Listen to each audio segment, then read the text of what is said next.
Je me présente, Christian Eloi, je suis naturopathe, heilpraktiker et aromathérapeute depuis 35 ans. Je suis aussi le cofondateur du laboratoire Herbes et Traditions et créateur des Quantiques olfactifs. Aujourd'hui, je vais vous présenter la gamme d'eau florale de chez Herbes et Traditions. Elle comporte 19 eaux florales biologiques certifiées. Elle est conditionnée en flacon vert bleu et dispose d'un spray qui permet un usage beaucoup plus facile pour les soins du visage. L'eau florale ne contient aucun conservateur, ni additif, ni alcool. Simplement, elle est microfiltrée à 0,2 microns au moment du conditionnement. C'est pour cette raison qu'il vaut mieux la mettre au réfrigérateur après ouverture et elle se conservera pendant 2 mois. L'eau florale est le résultat de la distillation à vapeur d'eau d'une huile essentielle à partir d'une plante aromatique. Ce que nous faisons, c'est que l'eau est chauffée et transformée en vapeur. Cette vapeur, elle va rentrer dans l'alambic où se retrouvent entassées toutes les plantes aromatiques.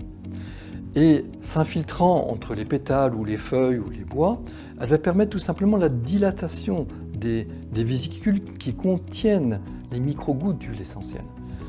Ça va libérer l'huile essentielle et va se retrouver en haut de l'alambic à la fois la vapeur d'eau et aussi bien sûr l'huile essentielle à l'état gazeux. Cette solution gazeuse va ensuite sortir à partir du col de cyne et être refroidie dans un serpentin au contact de l'eau froide. À l'extrémité de ce serpentin, nous aurons un essencier qui va recueillir l'eau florale et l'huile essentielle. Cette eau florale va se séparer de l'huile essentielle par différence de densité, mais l'eau florale a l'intérêt de se charger en principe actif hydrosoluble que contient la plante aromatique. Et il restera aussi quelques traces à un dosage de 3 à 5 pour 1000 d'huile essentielle, ce qui va booster aussi ses propriétés. Elles sont faciles d'usage, elles sont sans danger. On peut les utiliser pour les jeunes enfants, pour les adultes, pour les femmes enceintes, allaitantes. Et elle est simplement à utiliser diluée dans de l'eau, ou dans une boisson chaude, une boisson tiède ou à température ambiante. Nous pouvons utiliser les eaux florales sur un plan de soins de visage, notamment après avoir appliqué soit un lait démaquillant ou une eau savonneuse pour nettoyer la peau, mais qui va ouvrir les pores de la peau. La lotion eau florale va permettre de resserrer les pores de la peau et aussi d'assurer comme un traitement de la peau, soit pour apaiser, soit pour tonifier.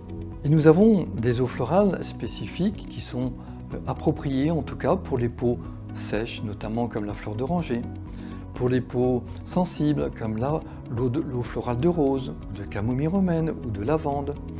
Nous pouvons utiliser aussi pour les peaux grasses l'eau florale de thym à linalol ou bien l'eau florale de citron.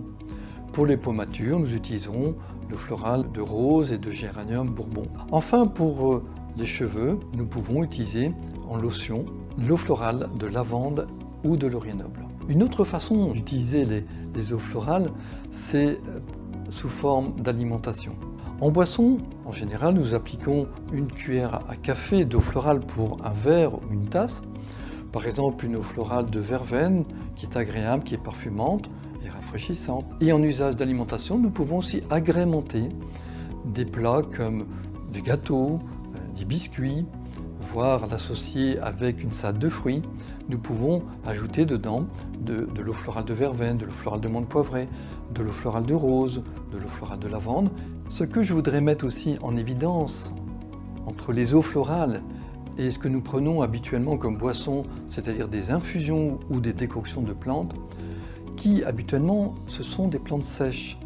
Et donc elles présentent et possèdent beaucoup moins de principes actifs par rapport aux eaux florales qui sont obtenues à partir de plantes fraîches.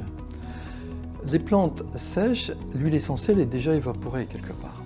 Dans une eau florale, vous avez non seulement tous les actifs de la plante fraîche, mais vous avez aussi une trace d'huile essentielle qui va booster les effets de l'eau florale. Je suis ravi d'avoir présenté les eaux florales Herbes et Traditions, leurs qualités, leurs propriétés. Comme ça, vous pourrez les utiliser avec beaucoup d'aisance et de confort chez vous. Je vous invite en tout cas à suivre nos autres tutos que vous découvrirez sur notre site Herbes et Traditions et qui présentent l'ensemble des gammes de produits, de nos produits, nos spécificités. Et j'aimerais aussi beaucoup vous retrouver lors de nos formations. On pourra se rencontrer, en tout cas, puisque nous faisons des formations dans toutes les grandes villes de France. Et vous retrouverez notre programme et le calendrier sur notre site Herbes et Traditions, rubrique Formation. À très bientôt. Merci.